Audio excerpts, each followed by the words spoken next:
வந்து பூ விட்டுருக்கு. இந்த கத்திரிக்காய் செடியில் ரொம்ப அருமையான கத்திரிக்காய் செடிங்க. இந்த கத்திரிக்காய் செடி எங்கள் வீட்டில் இருக்குது. நான் 3 மாதமாக வளர்த்த கத்திரிக்காய் செடி.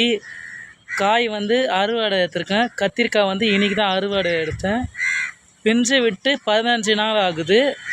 இந்த காய் நான் அறுவடை பண்ண போகிறேன். எங்கள் வீட்டில் காய்ச்ச கத்திரிக்காய் ஃப்ரெண்ட்ஸ் வந்து நான் அறுவடை பண்ண போகிறேன். கத்திரிக்காய் ரொம்ப சந்தோஷமாக இருக்குது. கத்திரிக்காவை பறிச்சாச்சு. இதுதான் என்னுடைய கத்திரிக்காய் செடி. அறுவடை பண்ணியாச்சு என்னுடைய கத்திரிக்காய்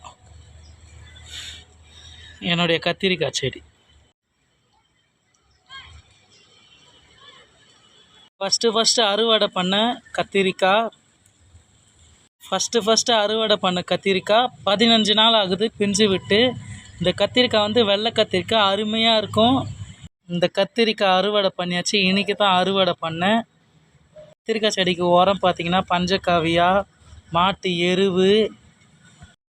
இந்த கத்திரிக்காய்க்கு உரம் பார்த்திங்கன்னா மாட்டு எருவு, பஞ்சகாவியா, வேப்ப முன்னாக்கு, மிக்ஸ்டு புண்ணாக்கு கரைசல் கொடுக்கணும்.